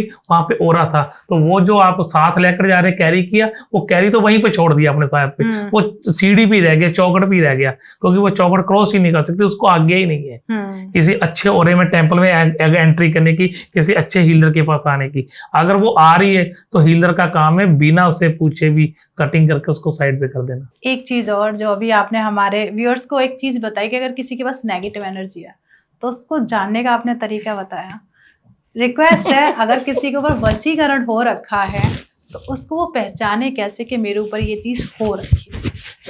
2 तरीके बताऊंगा जी। अगर किसी की में सच में किसी में वशीकरण हुआ है तो एक आप दूसरे को कैसे पहचाने। पहला एक जी। कि अगर आपके किसी दोस्त के किसी संबंधी के में वशीकरण हो रखा है तो आप कैसे जाने, और अगर उस मुझ में खुद में हो रखा है तो मैं कैसे जानूं। जी। पहला, आप उसके बिहेवियर को देख के समझ जाएंगे, है ना। आंखों के नीचे हमेशा डार्क सर्कल दिखेगा, ठीक है। बाल हमेशा सूखे लगेंगे, स्किन हमेशा ड्राई लगेगी। ये सिम्टम्स है, ठीक है। सिम्टम्स है। उसके भूख प्यास में परिवर्तन आ जाएगा, हाँ, उसके रहने सोने खाने में परिवर्तन आ जाएगा। ये सिम्टम्स है। अब ये सिम्टम देख के आपको चेक करना है क्या, अगर वो अलाउ करता है तो उसके दोनों अंगूठे को बांध दीजिए, ओके, आपस में पाँव के दोनों अंगूठों को ऐसे बांध दीजिए और रात को सोने बोलिए। जटिल से जटिल भी अगर आप एक ही नॉट बांधा, जो अपना मौली धागा होता है ना, उससे बांध दीजिए, वो पूरी रात नहीं सो पाएगा। आपस में दोनों को बांध रहे हैं या अलग अलग? वो पूरी रात नहीं सो पाएगा, हर इकट्ठा दोनों कैसे?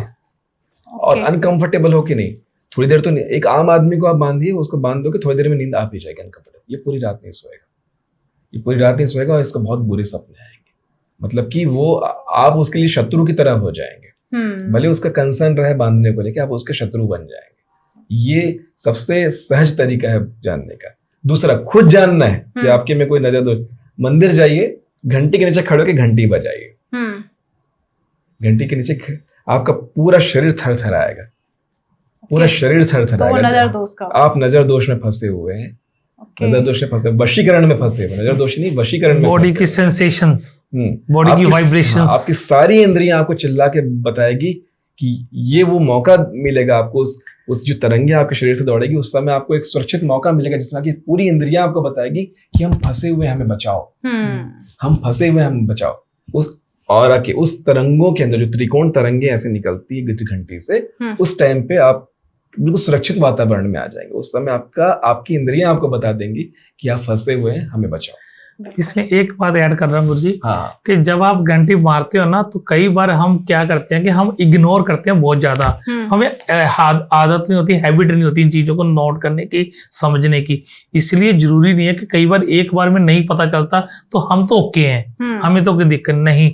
आपको कई बार दूसरी या तीसरी बार इसलिए करना है क्योंकि आपको वो एनर्जियों को, उस वाइब्रेशंस को, उस आभा मंडल को समझने की हिम्मत नहीं। आप समझ नहीं रखते, आप पहले उसको आपने नहीं कम कर, तो इसलिए आपको अगर एक बार नहीं समझ आ रहा तो कोई बात नहीं, आप चले जाइए घर, और दूसरे दिन या तीसरे दिन जब भी आपको टाइम मिलता है दूसरी बार ऐसा करके, तो आपको एहसास हो जाएगा सच में असलियत में क्या है। असलियत में 100 में से 70% पर्सन को समझ आ जाएगी, वो 30% ऐसे हैं जिनको नहीं समझ आती, तो दूसरी या तीसरी बार करने में हर्ज नहीं है। तो धैर्यवान सर और हरप्रीत सर, एक चीज जैसे आपने बता दिया कि सिम्टम्स हैं, आपको वशीकरण हो रखा है, आपने एक नहीं 2 तरीके बताए, बता दिए, ठीक है। अब इसको काटने का भी एक कोई तरीका होगा, मेरे ऊपर वशीकरण है, मुझे काटना है। अब आप मंदिर गए हो ना, घंटी के नीचे खड़े हुए हो ना बजाय करके, जी। आपका पूरा हर एक इंद्रिय आपको बता रही है ना कि मैं फंसा हुआ हूँ, तो मंदिर से बाहर क्यों जाना है? अभी कीर्तन होने वाला है, कीर्तन होगा तो आप ताली बजाएंगे, ताली बजाकर कीर्तन करेंगे। हमारी हथेलियों में अगर बायोलॉजिकली देखा जाए तो सारी नाड़ियों का छोर आकर यहाँ खत्म होता है, बिल्कुल। और और एक्यूप्रेशर साइंस में अगर आप जाएंगे तो सारे पॉइंट्स हमारे हथेलियों में है, राइट। और वैदिक में जाएंगे, एनर्जी में जाएंगे, तो हम ऊर्जा यहीं से देते हैं और यहीं से लेते हैं। हाथ मिलाने का चलन क्यों आया है? हाथों से पैरों को छूने का चलन क्यों आया है? और जो हाई एनर्जी में है उनको साफ मना किया जाता है। जब हम किसी अपने शिष्य को सिखाते हैं तो उस टाइम मना करते हैं, साधना काल में किसी को हाथ नहीं मिलाना, किसी के सिर पे हाथ नहीं लगना, किसी को पैर छूने मत देना, ताकि एनर्जी ट्रांसफर ना हो। तो ये एनर्जी का पुंज है, सोर्स है हमारी जो पाम है। तो जब हम इसे क्लैप करते हैं तो जो वाइब्रेशन पैदा होती है, और ये अकेले कर भी, ये तो आप अकेले भी कर सकते हैं, मंदिर में ही क्यों, वहां बहुत सारे लोग क्लैप कर रहे हैं जी, सबके क्लैप से वो वाइब्रेशन निकल रही है। एक 60% शक्तिशाली, 60-70% शक्तिशाली जो बोल सकते हैं वशीकरण जो है वो यहाँ खत्म हो जाता है, यहीं पे खत्म हो जाता है। लेकिन दिक्कत क्या है पता है, जिसका वशीकरण हुआ होता है ना, वो मंदिर जाएगा नहीं, उसको लेके जाना पड़ेगा, उसको कन्विंस करके लेके जाना पड़ेगा, क्योंकि वो वशीकरण में एक ऐसी दुनिया में घूम रहा है जहां वो सुखी है। एक शराब का नशेड़ी अपने शराब पीने में सुखी है ना, नशे के धुत है, गटर में पड़ा हुआ, रोड के किनारे पड़ा हुआ, कुत्ता आके चाट के जा रहा है उसको, लेकिन वो सुखी है, वो अपने इनर वर्ल्ड में सुखी है।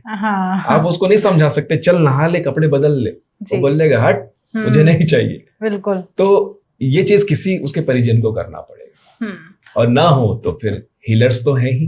बिल्कुल, इतना आसान नहीं है, अगर उसका इच्छा नहीं है उसे मंदिर ले जाना, अपने कितना भी नोन हो, जो अपने दुख में सुखी है ना, उसे आप सुख नहीं दे सकते। क्योंकि अगर आप मंदिर भी ले जाओगे, जैसे आपने कहा, जब तक आप वो सत्संग कीर्तन नहीं सुनोगे ना, तब तक वो चीज को काटना आसान नहीं है ना। वहां जाके सत्संग कीर्तन में जब आप ताली बजा करके आप भजन कीर्तन करेंगे, उस क्लैप के साउंड से जो एनर्जी प्रोड्यूस होगी वो वशीकरण को काट देती है। तो मतलब काट देते हैं। हमारे व्यूअर्स हमें सुन रहे हैं, समझ तो लेंगे पर काट नहीं पाएंगे। उसके लिए मुझे लगता है एक अच्छा हीलर ही उस चीज को काट सकता है। नहीं, मैं इसको भी, अगर आपकी इजाजत हो, बिल्कुल, इसमें मैं आपको 2 बातें ऐड करूंगा। जी जी। मुझे आप समझना, एक किन्नर को जानते हो? किन्नर के ऊपर वशीकरण, ब्लैक मैजिक या उसको कोई भी बीमारी, कोई भी बॉडी में इश्यू नहीं आता। कारण क्योंकि वो क्लैप करते हैं हर वक्त, और उसकी क्लैप में एक साउंड होती है, याद रखना, नॉर्मल क्लैप नहीं करना, जो साउंड होती है। कारण वो एको प्रेशर के कारण वो हर वक्त ये करता है, क्या करते हैं, ठीक है, किन्नर करते हैं, किन्नर समाज को नमन, ठीक है, वो करते हैं ऐसे। उनके ऊपर ब्लैक मैजिक नहीं हो पाएगा, वो वशीकरण में नहीं आते, ठीक है, वो कभी बीमार नहीं होते जल्दी कहीं। 99% किन्नर आप चेक कर लेना, कभी बीमार नहीं नजर आएगा आपको, 99.9% बीमार नजर नहीं आएगा। एक कारण जो गुरुजी ने बताया, उसका अगला वर्जन मैंने आपको ये बता दिया। हमारी धनोहर है, जो रेखी मुझे गुरुजी के माध्यम से मिली। रेखी एक हाथों से प्रोड्यूस होने वाली ऊर्जा है। रेखी एक हाथों से प्रोड्यूस होने वाली ऊर्जा है, जो यूनिवर्स से हमें बाय बर्थ सबको मिली है। पहचानना है, वो है रेकी मास्टर दिखाता है। रेकी मास्टर आपको रेकी नहीं सिखाता, वो रेकी की ऊर्जा को पहचानना सिखाता है, जो हर वक्त हर के पास है, वो आपके पास भी है। जस्ट लाइक उदाहरण, अगर मैं आपको बोलूं आपके घुटने में यहाँ चोट लग जाए, तो आप एक दिन में यहाँ पे हाथ घुटना पकड़ लेंगे। अगर आपको यहाँ पे स्लैप कर दे तो एकदम हाथ मुंह पे आता है। कारण ये हाथों से प्रोड्यूस होने वाली ऊर्जा है, वो जब क्लैप हुआ, जब घुटने पे आया, तो वहीं पे हीलिंग शुरू होगी। यूनिवर्स का ये ट्रुथ है, यूनिवर्स ने हर पर्सन को हीलर बनाकर भेजा है। फर्क एक ही बात का है, आपका माथा दर्द है, आप माथा घूम रहे हो, ऐसा दबा रहे हो, आप किसी का माथा दर्द, हस्बैंड का आपके माथा दर्द, आप हाथ से माथा दबा रहे हो। कारण क्या है? हाथों से निकलती ऊर्जा को आप उसके अंदर ट्रांसफर कर रहे हो, हाथों से निकलती ऊर्जा को आप घुटने में ट्रांसफर कर रहे हो, हाथों से मिली ऊर्जा को बच्चे के ऊपर ट्रांसफर कर रहे हो। वो बाय बर्थ मिला है। रेकी मास्टर, रेकी गुरु हमें ऊर्जा को समझना सिखाता है, महसूस करना सिखाता है, इसलिए हम रेकी मास्टर बन जाते हैं। यूनिवर्स ने रेकी हर एक पर्सन को साथ बाय बर्थ देकर भेजा है। तो धैर्यवान सर, हरप्रीत सर, एक चीज मैंने हमेशा वास्तु को लेके सुनी है कि जब नॉर्थ ईस्ट में जो वॉशरूम होता है, उसे हम किसी रेमेडीज से ठीक नहीं कर सकते, ना किसी यंत्र से ठीक कर सकते, उसे सिर्फ हटाना ही एक सही ऑप्शन होता है। बट क्या अब जब एक नया वर्ड आया रेकी वास्तु, तो मेरा आपसे ये सवाल है, क्या उसे रेकी वास्तु से ठीक कर सकते हैं? जैसा कि मैंने समझाया था आपको कि ऊर्जाओं को ही तो बदलना है, किसी चीज को हटा करके या खड़े करके हम केवल ऊर्जा की दिशाओं को बदलते हैं जी। यदि आप अपनी ऊर्जा से किसी भी ऊर्जा की दिशा को ऐसे ही बदल सकते हैं, तो लाखों का खर्चा क्यों कर रहे हैं?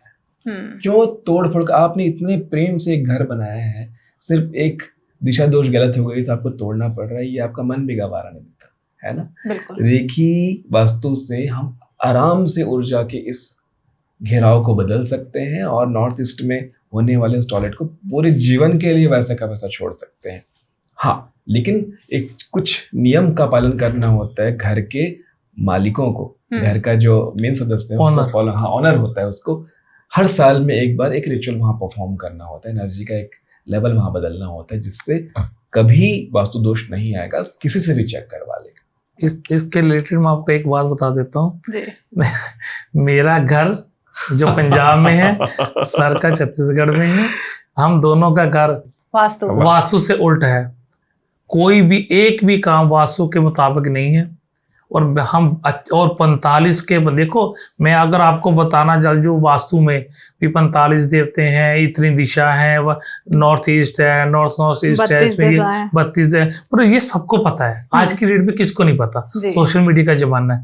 असलियत में रेकी वास्तु एक अलग चीज है। मेरा घर पूरा रेकी वास्तु से एनर्जियों को कंट्रोल किया हुआ है। मैंने वास्तु के मुताबिक मेरा कोई ना तो मेरा डोर है ओपन, एंट्री गेट है वास्तु के मुताबिक, जबकि एंट्री गेट चाहिए किसी भी दिशा के N3 N4 में, या S3 S4 में चाहिए, या वेस्ट में भी W3 W4 किसी भी चाहिए। आप वर्चुअल एंट्री भी खोल सकते हैं। सिर्फ मैंने दिशा को, एनर्जी को क्लियर किया, एनर्जी को ही चेंज किया कि ये वाली एनर्जी को उठाया, यहाँ पे रख दिया, और ये वाली एनर्जी को उठाकर उसको अपनी जगह पे पहुंचा दिया। पर इतनी काम किया। एनर्जी को असलियत में रेकी हीलर में, रेकी वास्तु में एनर्जी को देखना अपनी स्पिरिचुअल आंखों के जरिए। असलियत में रेकी वास्तु क्यों पीछे चला गया? आज रेकी वास्तु का कोई दुनिया में नाम नहीं जानता। सिर्फ बौद्धिस्ट के अलावा रेकी वास्तु को कोई नहीं जानता। शायद नॉर्थ इंडिया में मैं पहला शख्स हूँ जो रेकी वास्तु के बारे में जानता है, क्योंकि मैंने गुरुजी से सीखा।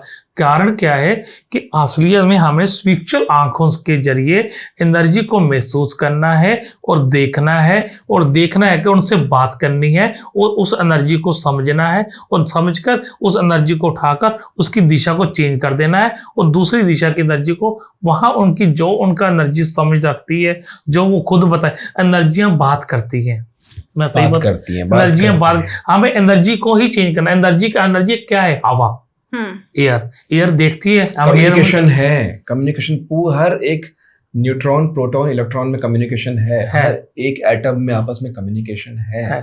ठीक है ना? तो वो एनर्जी को ही शिफ्ट करना है। ये है रेकी वास्तु। जिसने रेकी वास्तु क्यों से लोग नहीं सीख पा रहे? क्योंकि कौन इतनी तपस्या करेगा, कौन उस एनर्जियों को समझेगा, कौन एनर्जियों से बातें करेगा?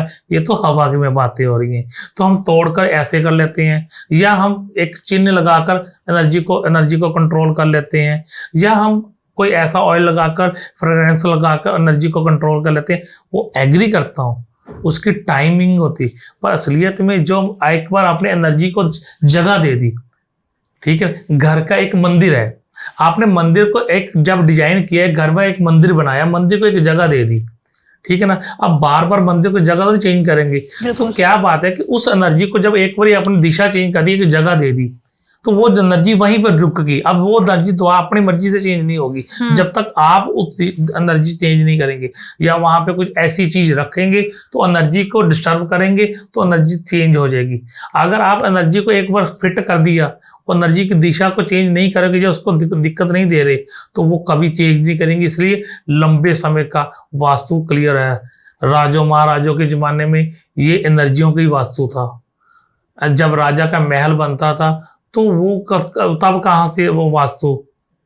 वो एनर्जियों के कारण ही, क्योंकि पहले के जमाने में मॉन्क गुरुओं को या इनके आगे गुरुओं को, उनके आगे गुरुओं को एनर्जियों की समझ थी। पहले जमाने में वो नाड़ी को चेक कर कर वैद्य बता देते थे आपको इश्यूज क्या है। आज कोई डॉक्टर नहीं बता पा रहा, सिर्फ आपको टेस्ट के जरिए बताएंगे। बिल्कुल सही तो वही चीज है, वही विद्या रेकी वास्तु धीरे धीरे लुप्त होने शुरू होगी। तो ये मॉन्क गुरु ही हैं जो रेकी वास्तु को अब आगे ला रहे हैं। और कोई इतनी लंबी साधना करना नहीं चाहता। मुद्दा ये है कि कोई लंबी तपस्या करना ही नहीं चाहता। अपनी सिद्धियों को साधना होता है ना, कि कोई भी विद्या सीखने का नहीं, साधना का विषय है, बिल्कुल, है ना? तो जब कोई साधना करना नहीं चाहता, सबको शॉर्टकट में चाहिए कि हाँ भैया 4 दिन में ये सीख जाते हैं, चाहे वो गूगल कर लेते हैं, पढ़ लेते हैं, लिख लेते हैं, बुक लिख लेते हैं और देख लेते हैं और कर लेते हैं, तो सोल्यूशन नहीं मिल पाता है। इसका यही सोल्यूशन है कि तोड़ो। आप खुद कोई साधना नहीं करना चाह रहे हो और सामने वाले का, अपने जातक के लाखों की संपत्ति को तोड़वा दे रहे हो, तो ये बिल्कुल। कहीं भी उचित नहीं है। वास्तु पुरुष उल्टा रखा हुआ है आगे घर की चारदीवारी के अंदर, तो अब वहां पर नॉर्थ ईस्ट बन गया, ईशान कोण बन गया जी ईशान कोण। आपने क्वेश्चन स्टार्ट किया था ईशान कोण से। जी ईशान कोण में अगर आगे वास्तु, आप वास्तु पुरुष कौन है? एनर्जी। जी पंताली देवता कौन है? एनर्जी। ठीक है, जब आपने वो उस एनर्जी को ही चेंज कर दिया तो उसका प्रभाव अपने आप खत्म हो गया। राइट, एनर्जी को ही चेंज कर रहे हो ना आप, हवा की दिशा को चेंज कर रहे हो ना, बात खत्म नहीं यहाँ पे। बिल्कुल। तो हमें तोड़ना के मतलब हुआ, जिसने कितने लाखों लगाकर डिजाइनर को लाखों दिए, इंटीरियर पे लाखों लगाए हैं, अब उस अच्छे घर में रह रहे हैं, अब उनको तोड़ फोड़ नहीं करना, अब उसको मिट्टी घट्टे वाला काम नहीं करना, ठीक है ना, तो करेगा क्या बंदा? वो तो आपने तो उसको पर्सन को डिप्रेशन में भेज दिया, ठीक है ना। तो उससे अच्छा है एक अच्छे हीलर को एनर्जी शिफ्ट करवा लो आप। बिल्कुल।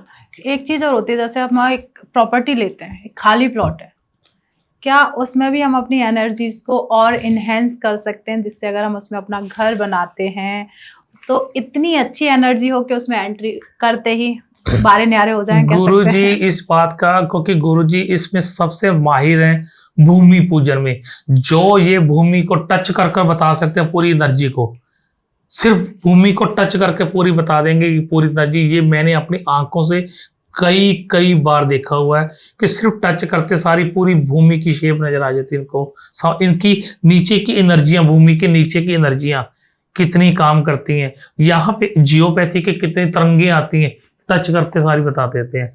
तो इनकी जब ये भूमि पूजन करते हैं उसके बाद उस घर में ऐसा कोई आ ही नहीं सकता। तो ये मेरा मानना है। अब इस बात का जवाब बाकी का गुरुजी देंगे। इंग्लिश में एक वर्ड है टेलीकिनेसिस।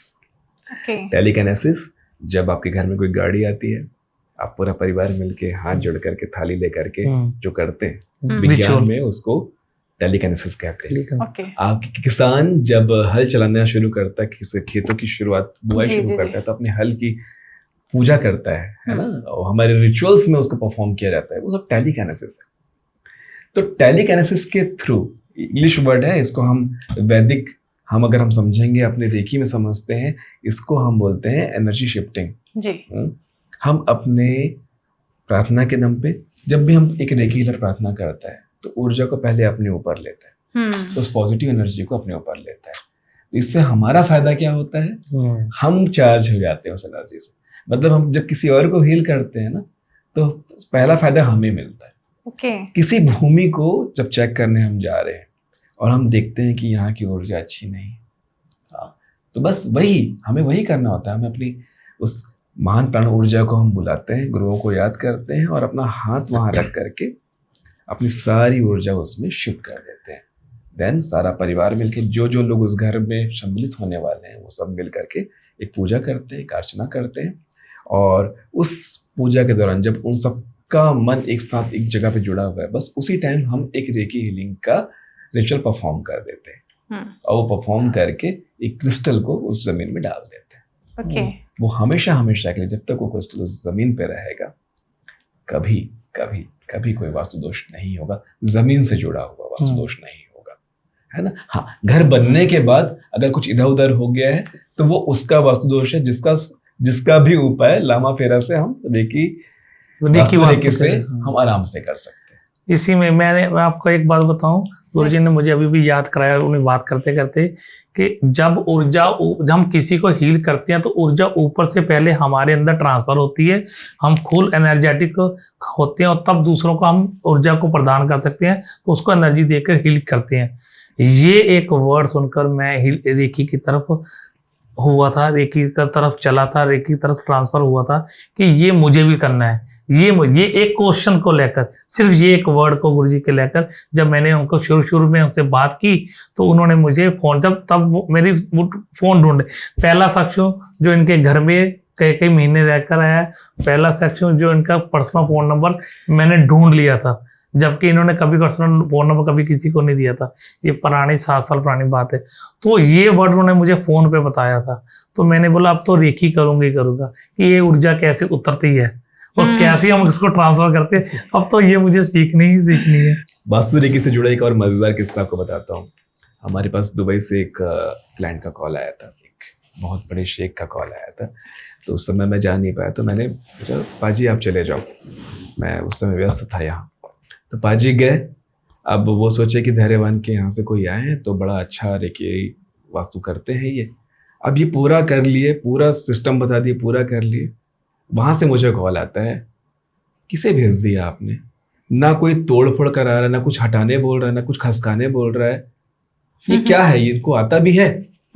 मतलब ये उनके अंदर था कि उनको आदत है कि जब भी कोई वास्तु एक्सपर्ट आता है तो उसका एक ही काम है, ये हटा दो, वो तुड़ा दो, ये करा दो, वो करा दो। और मैं आपको बताऊं, दुबई में सबसे ज्यादा वास्तु करवाते हैं, सबसे ज्यादा।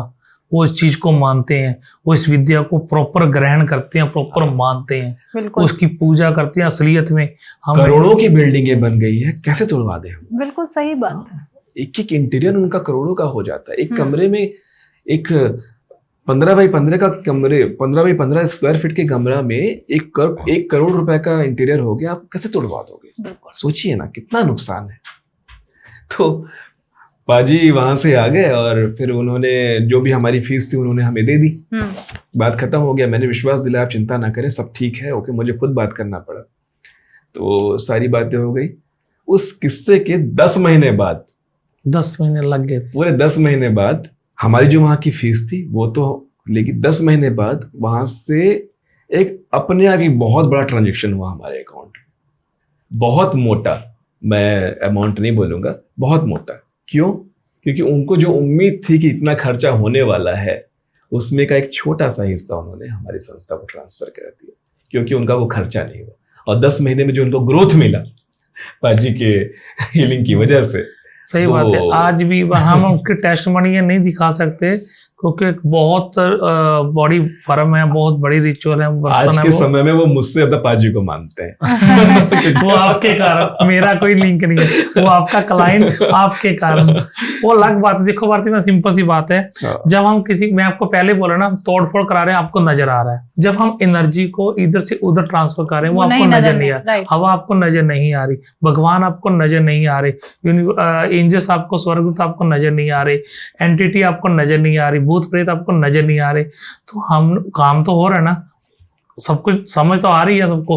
तो जब एनर्जी को ट्रांसफर किया, वो सामने वाला शेख बैठे, वो नहीं समझ पा रहे मैंने क्या किया। ठीक है, चाहे मैंने साइकोलॉजी पढ़ी, पर हम उन जैसी जितनी मर्जी मैं आपको इंग्लिश में छोटी मोटी टोटी मोटी इंग्लिश समझा भी दो, पर वो बात ही समझ पा रहे मेरी कि आपने किया क्या। आप कभी पालथी मारकर वहां बैठ जाते हो, कभी पालथी मारकर वहां बैठ जाते हो, तो आप कर क्या रहे हो? पिछले 3 दिन से आप कर रहे हो, और आज आपने जाना भी है वापिस। और आज के समय में उन शेख साहब के पर्सनल हबीबी हैं ये। क्या बात है। मतलब और मुझे उन्होंने मैंने माफी चाहता हूँ, मैं सच बोल रहा हूँ, मुझे उन्होंने नमाज पढ़ने से, मैंने नमाज पढ़ने जानता हूँ पूरी की पूरी। हमारी जो ऑडियंस है, क्योंकि अभी हमने रेकी को शुरुआत ही की है, रेकी वास्तु को अभी हमने स्टार्ट ही किया है। अगर हमारी ऑडियंस को ये पॉडकास्ट पसंद आता है, मैं और आप, हम तीनों लोगों की तरफ से हम यही कहेंगे, आप भर भर के कमेंट करिए। जितने ज्यादा कमेंट होंगे, रिपीट यही रेकी वास्तु को लेके हम पॉडकास्ट करेंगे, वो डिपेंड आप पे करता है।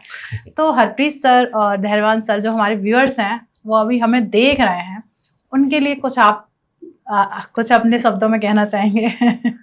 देखिए, आपको जितने भी शब्दों मैंने कहने थे मैंने कहे, सबको समझ आए। असलियत में एक सही टीचर आपको इसी पॉडकास्ट के माध्यम से कई बार अपने टीचिंग का वर्ड मैंने बोला भी है कि बहुत आसान भाषा में ये टीचिंग देते हैं, तो इसी आसान भाषा में एनर्जी को भी समझाते हैं। अगर एक मेरे जैसे सरदार पर्सन को, जो इन चीज़ों से लेना देना, जो हमारी कम्युनिटी इन चीज़ों को मानती ही नहीं है, समझती नहीं है, फिर भी मुझे इन चीज़ों की समझ आई, मुझे सीखा मैंने, तो अगर मेरे जैसा एक पंजाबी बंदा भी समझ सकता है, तो आप सब लोग तो फिर महान हो। इन चीज़ों को समझो। यह आप हमारे भारत की धरोहर है, बुद्धिस्ट हमारे भारतीय हैं, ये धरोहर इनकी। इन चीज़ों को समझो, क्योंकि रेकी वास्तु एक ऐसा वास्तु है जो असलियत में सिर्फ, देखिए हम गुरुजी के माध्यम से मैंने बहुत अच्छे तरीके से समझाने की कोशिश की कि ये एक एनर्जी है, एनर्जियों को ही शिफ्ट करना है। तो रेकी वास्तु को समझिए, सीखिए और अपने जीवन में इसको लाइए। जैसे मैं ला पाया हूँ, वैसे आप भी बन जाइए। जीवन में प्रगति पाना चाहते हैं आप किसी भी तरह का, तो एक चीज हमेशा जान लीजिए, जो सुगम है, सहज है, वही योग है। योग मतलब एडिशन, जीवन में ग्रोथ, योग जोड़ना तभी आएगा जब आप सुगम और सहज हो जाएंगे। आपका घर सुगम और सहज होगा, आपका रहना, आपका खाना, आपका पीना, आपके ऑफिस में काम करना सुगम और सहज होगा, तभी योग होगा, तभी एडिशन होगा। सुगम और सहज करने के लिए अपने जीवन को चाहे वास्तु से सुगम सहज करिए, चाहे अपने हेल्थ को सुगम सहज कीजिए, चाहे अपने काम को सुगम सहज कीजिए। जीवन आसान होना चाहिए जिसमें आप आसानी से चल सके। आपका पैदल चलना आसान होना चाहिए, आपका गाड़ी चलाना आसान होना चाहिए, आपका सोचना आसान होना चाहिए, आपका खाना पचाना आसान होना चाहिए। तो सुगम और सहज होना बहुत आवश्यक है योग के लिए। बिल्कुल। तो आपने हमारा ये पॉडकास्ट देखा, उसके लिए पहले तो ऑडियंस को थैंक यू। और सबसे पहले आप लोग इतना कीमती समय निकाल के आते हैं और अपने पास जो विद्या है उसके बारे में हमारी जो ऑडियंस है लोगों को जागृत कर रहे हैं, उसके तहे दिल से थैंक यू सो मच। और प्लीज अगर आपको लगता है कि हमें रेकी पे एक और पॉडकास्ट करना चाहिए, क्योंकि अभी तो हमने सिर्फ कह सकते हैं शुरुआत की है, क्यों हरप्रीत सर? क्योंकि अभी गुरुजी के इतना सीखा है कि अभी बहुत कुछ पढ़ा है, बहुत कुछ पढ़ा है। तो हम तो ऑडियंस के हाथ में ही छोड़ देते हैं, जितने ज्यादा ये कमेंट करेंगे हम रेकी पे फिर से रेकी वास्तु पे एक पॉडकास्ट करेंगे। तो अब काम आपका शुरू होता है, आप ज्यादा से ज्यादा हमें कमेंट करिए और प्लीज ये पॉडकास्ट जितना ज्यादा हो सके अपने फ्रेंड्स फैमिली के साथ शेयर कर दीजिए और उनसे भी कहिए कि वो अपने फ्रेंड और फैमिली के साथ शेयर कर दें, क्योंकि आज आप जानने वाले एनर्जी, क्योंकि हमारी बॉडी भी एनर्जी है, हमारे आसपास जितना कुछ भी है वो एनर्जी है। तो आज खुद आप अपने आप से मिलने वाले हो, तो कोशिश करो ज्यादा से ज्यादा लोगों को ये पॉडकास्ट शेयर करो और कमेंट तो आप लोगों के हाथ में, अपने विचार को वेस्ट मत जाने दीजिए। बस अपना फोन उठाइए, टाइप करिए, अपना सवाल हमें कमेंट के जरिए बताइए, उसका जवाब मैं हरप्रीत सर प्लीज हमारे ऑडियंस को जरूर दीजिएगा। जरूर, प्रॉमिस, जरूर, जितना हो सके जल्दी से जल्दी। और प्लीज इस चैनल को आप सब्सक्राइब कर लीजिए, क्योंकि सब्सक्राइब करने में मुझे लगता है कोई भी चार्ज नहीं लगता और ज्यादा एनर्जी भी नहीं लगेगी। सिर्फ आपको एक सब्सक्राइब लिखा हुआ आ रहा है, इससे आपको सिर्फ सब्सक्राइब करना, बेल आइकन दबा दीजिए जिससे आपको सारे नोटिफिकेशन मिल जाएं, क्योंकि हर एक पॉडकास्ट में आप बहुत कुछ सीखने वाले हैं, शायद आप उनसे वंचित ना रह जाएं। तो बेल आइकन जरूर दबा दीजिए। मिलते हैं एक नए एपिसोड में, जब तक आप अपने घर में स्वस्थ रहिए, मस्त रहिए। जय श्री राधे राधे राधे राधे।